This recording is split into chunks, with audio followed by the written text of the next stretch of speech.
question is that the address be agreed to. Before I call the honourable member for Oxley, I remind the House that this is the honourable member's first speech, and I ask the House to extend the usual courtesies. I call the honourable member for Oxley. Thank you, Mr Deputy Speaker. Can I commence today by acknowledging the first people of our nation, in particular the Ngunnawal peoples, the custodians on the land which we meet today, and the Jagera and Turrbal peoples, the traditional owners of the land in my electorate of Oxley. Today I pay my respects to elders past, present and emerging, but I do so recognising that, as a nation, we can only truly measure real and respectful action that we collectively take to close the gap when it comes to Indigenous disadvantage, a special responsibility for those of us elected to this place. Constitutional recognition of our First Peoples, and to quote my new friend, the member for Barton, the first member of this place to be elected as an Indigenous woman, it's a no-brainer. And every First World nation with a colonial history has done it, bar Australia. This matter of national importance must be dealt with urgently and will be a priority for me. Deputy Speaker, it's a cold winter's night in 1944 on board HMAS Ararat, an Australian warship positioned in the newly captured Allied territory of Cape Gloucester, New Britain. Life on board Ararat wasn't easy. Sailors carried out their minesweeping and anti-submarine duties in cramped conditions and exposed to high rates of pneumonia and tuberculosis. One young sailor on board Ararat works tirelessly, performing his duties as a signalman on the upper deck. He knows that if the ship is to come under fire, it will be he who is responsible for a signal to call for a rescue and will likely go down with the ship if the vessel is ultimately bombed. That young man was my father, Alan Baxter Dick, who served his country through the Second World War, enlisting at the age of only 20, serving in the 2nd Australian Imperial Force until Allied victory in the Pacific. Fast forward 70 years to this time last week, and as part of the Australian Defence Force Parliamentary Program, I was privileged to be on a similar-sized vessel, the HMSS Maryborough, in the Timor Sea. This not only reminded me of my father's brave and dedicated service to this nation, but the service of those women and men who protect our borders, freedom and democracy. Whilst my father served in the Navy, my mother Joan, who is with us in the gallery today, trained as a nurse at the St Martin's Repatriation Hospital.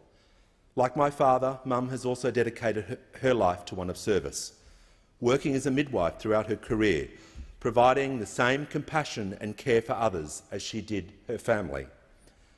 Once home from the war, Dad teamed up with his brother, Milton Dick Sr., to establish a number of successful butchers on Brisbane's south side, Dick Brothers Meats. He wasn't afraid of hard work and didn't mind drilling this work into his children. He was always a fair man, which I was recently reminded of when I was stopped on polling day by an older gentleman. He told me that he couldn't really remember the last time he voted, but that he would be voting for me this time around.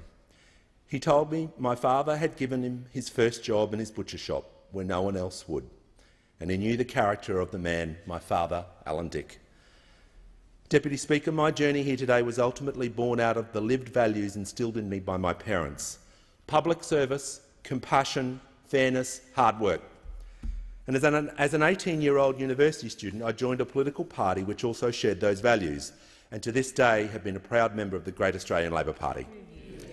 For the last 8 years, I've had the privilege of serving on the Brisbane City Council, representing a large part of the Oxley electorate. I will always remain an enthusiastic, hands-on local representative. There's no issue too big or small I won't do my best to help fix. That's the only way I know. Named after the explorer John Oxley, the electorate of Oxley takes in the southwest suburbs of Brisbane. It's home to young families, local businesses and industry, but also dense bushland, stretching from the transport and logistics hub of Larapinta in the east to the history-rich Red Bank in the west, from the leafy centenary suburbs in the north and to the modern and exciting city of Greater Springfield in the south. Oxley is located in one of the fastest-growing corridors in the country, and I could not think of a better piece of Australia to live and represent. One of the major issues regularly raised with me is the adequate provision of infrastructure for our growing area. The less time people spend in traffic jams means the more time they have with their families, and that means more efficient business, stronger communities and a better quality of life. I want to take this opportunity today to put the Turnbull government on notice on the issue of the notorious Ipswich motorway bottleneck. It's an issue I campaigned vigorously on during the election period. This road must be fixed, and I will not stop until this bottleneck is fixed. Oxley is a glorious melting pot of cultures, including a vibrant Vietnamese community, among other families from across the seas who now call Australia home. Today, I wear a tie in support of the colours of the flag of South Vietnam, and I publicly acknowledge those brave men and women fighting for a free and democratic Vietnam. I pay tribute to the sacrifices made by the thousands of Vietnamese Australians who call Oxley home. They represent a true success story in overcoming adversity and completed a dangerous journey across the seas to give themselves and their families a chance for a better life in Australia. There are many that I'm proud to call friends, including my Vietnamese sister, Phung Nguyen, and the President of the Queensland chapter of the Vietnamese community in Australia, Dr Cong Bui. I'd like to acknowledge two long-serving former members for Oxley. The first is the Honourable William George Hayden, a former leader of the Australian Labor Party, Treasurer, Minister for Foreign Affairs and Australia's Governor-General. Bill Hayden also served this nation as the Minister for Social Security and was the architect and father of what we now call Medicare. Bill, I appreciate your words of wisdom and support. Today, I pledge to honour the Hayden legacy by continuing to support universal and affordable health care. And I won't let any government dismantle this great Australian institution. Bill and Dallas Hayden are deeply revered not only in my electorate but right throughout Australia. The second is the Honourable Bernie Ripoll, who is present in the gallery today. Bernie is the definition of an exemplary parliamentarian and community champion, serving in this House from 1998 until his retirement this year. Bernie's legacy of devotion to his constituents is legendary, and he has left his footprint by delivering practical and tangible outcomes for the people of Oxley and changing their lives for the better. He practiced what he preached and delivered. I salute Bernie's outstanding contribution to the Oxley community and the Labor movement, and I wish him and his family all the best for the future. It's also not lost on me that I'm delivering my first speech as a former member for Oxley takes her seat in the other place. While I may not be able to take back the hate-filled words uttered in her first speech of 1996, I can instead loudly and proudly extol here today the multicultural diversity enjoyed by this nation and my electorate of Oxley in particular. Yeah. Multiculturalism is not just a great social strength of our nation, but increasingly a great economic strength. When I walk out of my home in Durack, my office in Forest Lake, or do my groceries in the bustling Inala Civic Centre, I meet people from all backgrounds. They proudly call Australia home and are entitled to feel welcome, not targeted or demonised.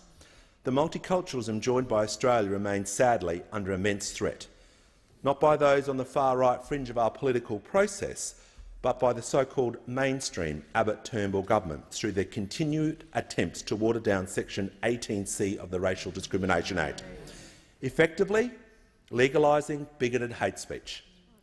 Deputy Speaker, just as Labor helped lead the charge against these bigots in the previous Parliament, fighting off attempts to amend 18C, will continue to do so in this Parliament, and the next, and the next. And will do so because Labor is proudly the party of multiculturalism. It was only yesterday that I was proud to stand side by side with my Labor colleagues to sign the revised Australian Federal Code of Race and Ethics. I will always call out racism and bigotry when I see it, and this member for Oxley will never judge anyone by their race or religion. Deputy Speaker, as our global and domestic economies continue to rapidly advance, we must make absolutely sure that the human consequences of this advancement are properly responded to. Yes, progress does bring with it new opportunities and the prospect of higher living standards across the globe. But it also brings with it challenges which must not be responded to with fear and division, but rather with hope and optimism for the future. Here in Australia, and particularly my home state of Queensland, the economic transition underway has naturally led many people to feel anxious about the future. They rightly question what will sustain their local economies into the future, their jobs, their household budgets. They look to the future and try to picture what may lie ahead for their children and grandchildren. I believe the future for our nation and our economy is as bright as it has ever been. There's no excuse for our political process to prey on the instinctive anxieties held by many about the future. I say to those on the far right wing and fringe of Australian politics, simply stating a problem exists does not solve anything for our constituents. We must listen to the stories of everyday Australians, hear their hopes and struggles and be solution-focused. Today I pledge to the people of Oxley to be part of that solution. I believe this parliament has an obligation to help raise the tone of our debate and talk with the hope and optimism deserving of our great nation, not just in this place but in the public conversations we help to lead. The truth is, Australia has and always will be at its best when everyone is pulling in the same direction. It's up to us to make that happen. Mr Deputy Speaker, I believe in an economy that works in the interests of everyday working people, not just the fortunate few. Right now, across the world, there is an undeniable appetite to chart a new economic course, a more inclusive, fairer and equal economy. We all know, Mr Speaker, those opposite who cling on to the small government and trickle-down economics will soon find themselves on the wrong side of history. Because the reality is, when wealth is in the hands of a greater number of people, the greater capacity there is to generate jobs and drive economic growth. It's a pretty simple equation.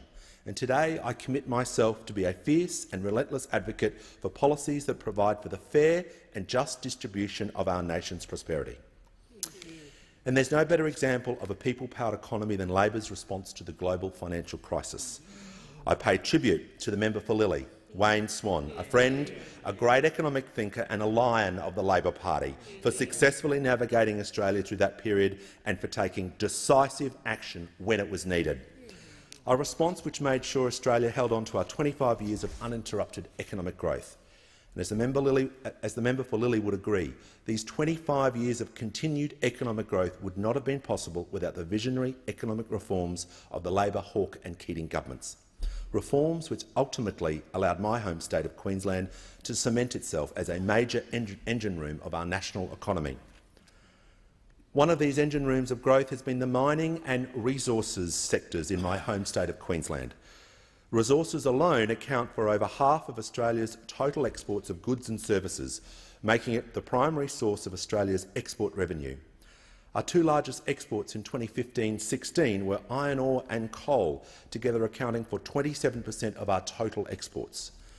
Mining is our second largest industry in terms of output, employing over 220,000 people across the nation, and importantly, it's the largest private sector employer of Indigenous Australians. And for every worker employed, the mining sector generates approximately $682,000 for our economy. Our resources exports are forecast to increase to $232 billion by 2020-2021. And Australia holds the largest reserves of uranium in the world and significant quantities of other energy-producing resources. No other nation is better positioned to supply the world with its growing demand for resources than Australia. And whilst there are no doubt challenges facing the resources sector, we must continue to be steadfast in our support of these sectors as our neighbours China and India in particular grow to 21st century economic superpowers and pull millions out of poverty. Australia has played a crucial role in this achievement by providing these countries with some of the highest quality resources and minerals in the world as construction booms in our region.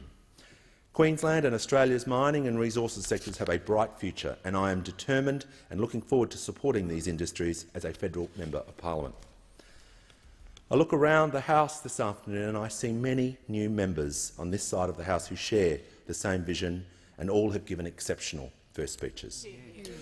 All of this would not have been possible if it were not for the leadership, commitment and policy initiatives shown by the Leader of the Australian Labor Party and Leader of the Opposition, Bill Shorten. A little over a month before the election, we were fortunate enough to have Bill and his gracious wife Chloe visit Oxley for the opening of a solar energy wholesale distribution business and to build on Labor's renewable energies policies. It was there, once again, where I saw firsthand how much Bill understands the businesses and workers of Australia as he spoke with forklift drivers and senior management on a sunny Queensland winter's morning. It was in the days following that visit my campaign had an influx of volunteers showing their enthusiasm to get involved after hearing Bill speak in their local community. Whilst we fell short in this year's campaign, I have no doubt that in 3 years' time, or potentially less, we will form a Shorten Labor government. Bill, you will make an outstanding Prime Minister, and I thank Bill for his support and friendship over many years. The one thing that binds us all in this House, on both sides of the Parliament and the independents, is the fact that none of us come here without the support of others. I'm no different. In my case, I've had, for most parts, an amazing political journey, and my work here will be to simply repay that support. Today, I pay tribute to the leaders of our movement, and it's because of their leadership and work I stand here today. In particular, I acknowledge the Deputy Leader, Tanya Plibersek. I first met Tanya 21 years ago. I was struck straight away by her compassion, her kindness and her steely determination to get things done. I was in awe of her then, and it's now an enormous honour to work with her.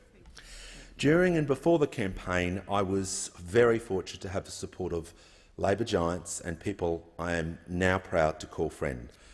A great Labor talent, Chris Bowen, Andrew Lee, Jason Clare, Sharon Bird, Joel Fitzgibbon, and my nearest Labor New South Wales colleague, the wonderful Justine Elliott.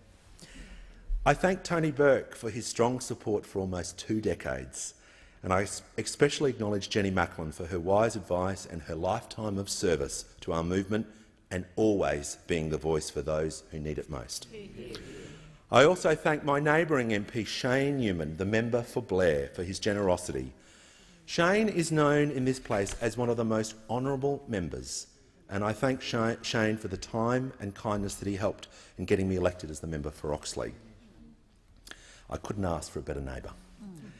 And it's such a great privilege to work alongside my great friend Jim Chalmers, Terry Butler and new Senators Chisholm and Watt.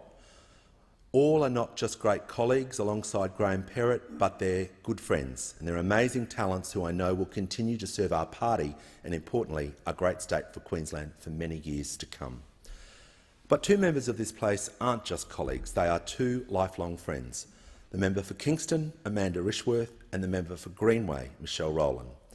Always standing by my side, respected and loved by their communities, and respected and loved by me. Michelle, thanks for being the best touchstone a friend could ever have. To my new touchstones, the amazing Madeline, Tim, Matt and Josh and Anne from WA, to the 2 M's, Susan, Anne and my new best friend, the mighty Merrill from Patterson. I am lucky to serve alongside all of you in Sector 12. No member of this House can claim to do this job alone, and I'm fortunate to have many friends and family who have travelled a great distance to be with us here today in the gallery. I thank my amazing sister Susan and her children Connor and Claire. My sister is a gifted educator, someone who has taught in the public system for 30 years, and hopefully will put me in the good books, the member for Lawler. She is a constant support to her younger brothers, as are my other honorary sisters Louise and Tizzy. To the other member of my family who is not here, I will let him off the hook, as he is currently sitting in another parliament in my home state of Queensland. I am so proud of my brother Cameron. My success is because of his love and support. He serves in the Queensland Cabinet as Minister for Health and Ambulance Services. He's also held the portfolios of Education, Industrial Relations and served as our state's Attorney-General. He serves with another friend, the Queensland Premier, the Honourable Anastasia Palaszczuk. No one has done more to support me. An outstanding Premier, a caring friend and someone who always has my back. Stacia, I know you will later listen to this with my mates Ministers Jackie Trad, Kate Jones, Grace Gray, Shannon Fenneman, Leanne Enoch and Di Farmer, and one of my best mates, Linus Power. In the gallery sit a range of people who have stood by me through the good, bad and ugly. Julian Now, Jackie Power, Charisse Mullen from overseas, Justine Bond.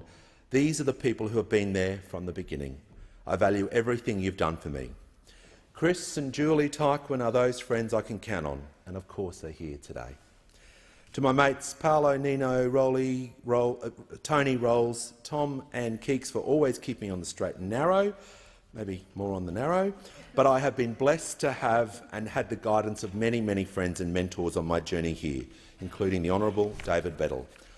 I'm honoured to now represent the same constituents that David served so well with distinction during his time as an MP from 1984 to 1998, and I hope I do his legacy proud. I was also fortunate enough to work for John Hogg, another great mentor and former President of the Senate, who taught me the importance of standing up for others and fighting for those who need it most.